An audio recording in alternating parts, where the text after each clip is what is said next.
Who let Gen X off the hook?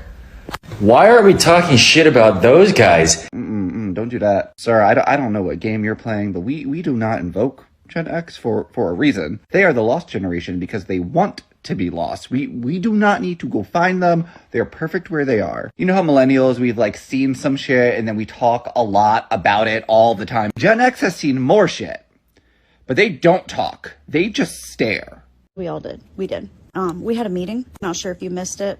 I don't even know if you have qualifications to be invited, but the millennials decided that we're not gonna open that can of worms. Let me tell you something about Gen X. Both my parents are Gen X. I'll make this real simple, real easy.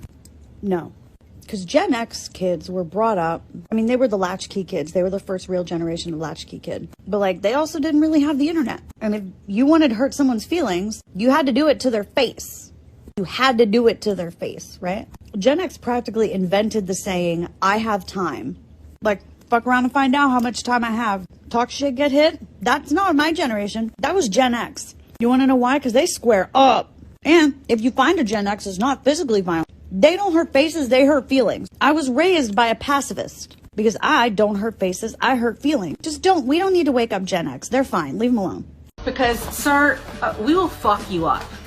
We fought in real life, not on the internet. We are the last generation of feral children. We didn't have safe spaces. We didn't have trigger warnings. No one was allergic to fucking gluten. We mind our own business. We are older than Google. We are not the bigger person. Leave us alone. Oh, my poor boy. Nobody let us off the hook. They just don't want to smoke with us. We still out here fighting the boomers, raising the millennials, putting a roof over Gen Z's head. We were raised different. We drank water from a garden hose. All our toys had lead in them. If you wanted to play with your friends, we actually had to go outside and play. If we busted our ass, we shook it off. If we wanted to watch a movie, we had to program a thing called the VCR. And God forbid you had to pause that movie and go somewhere. We had to remember exactly where it left off. We had a thing called dial-up. If we were on the internet and somebody used the phone, you got booted the fuck off. It's not that we're off the hook. We're just built different. Hello, 51-year-old Gen X here. Thank you for your questions and acknowledging the fact that we actually exist. To answer your initial question, if you saw a bear walking around the streets or in the woods minding its own business, would you keep on walking or would you approach it to fuck around and find out? My good sir, first and foremost, let me say thank you for acknowledging the existence of Gen X. You see, we of course are the forgotten generation, and for the most part, everyone ignores that we exist, or they just want to leave us alone and not mess with us at all. Now, to answer your question, who lets Gen X off the hook? Well, I don't exactly see it the same way as you. I don't think we were let off the hook at all. I think that no one wants to mess with us. And there are two main reasons for that. Number one is you're all dependent on us in one way or the other.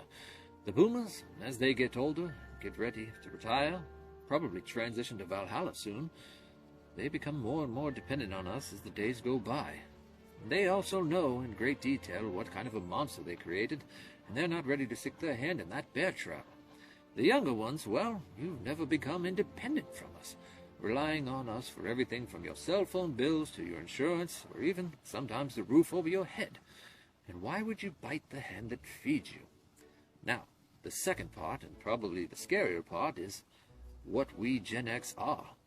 We are the most rabid and feral generation ever. You see, the way that we were raised, forced into this place called the outside, we were left to our own vices to learn how to survive. And because of that, we've become inventive and creative in all aspects of our lives. As far as our methodologies, some of them probably don't align with that of the Geneva Convention. And yes, we did want to live our lives just like William Wallace was, to be a farmer, to be left alone in some far-off place. But of course, if you invite us into a battle, we will come, and we will probably obliterate you in methods that you don't want to experience. So, I think that answers most of your question, and I do appreciate you thinking about us, but I also appreciate you leaving us alone as well. Because y'all don't want to get fucked up. As much as I agree with everyone before me, giving you reasons why you shouldn't get us involved, we're also the generation that will encourage you to invite us. Because maybe that's the only way you'll learn, is to fuck around and find out, as they say. See, we know why not to touch the stove. You know how we know? because we wasn't scared and we touched that motherfucker. We're the generation that grew up either hitting or getting hit. We randomly got hit by some lady in the grocery store because she saw us make a face behind our mom's back that our mom didn't see. Then we proceeded to watch our mom thank this lady for smacking her child, as we caught a whirlwind of smacks the whole ride home from the grocery store, just to get our asses whipped by our fathers once we got home for the spectacle we displayed at the grocery store. To wake up the next morning and get in a black eye, broken nose, stitches in your hand, all out brawl with your best friend, simply for the fact that we didn't have nothing better to do that day and we were bored. Because we lived in outside, we adapted, and we survived. We either hit or dodged BBs and pellets flying by our heads, or we had to avoid jarts being thrown up in the fucking air above us. If you don't know what a jart is, Google it. So, if you want to fuck around and find out, as they say, let us know. We aren't afraid to get hurt, whether it's physical or feelings. Okay, that Harold, you probably should have consulted with Kumar before making this fucking video. So, if you want to, let us know. We'll pencil you in. Pencil's that thing that you write with. Oh, and for all the generations after us, if I write something in cursive and you can't fucking read it, that's not my damn problem. Stop printing y'all fucking signatures.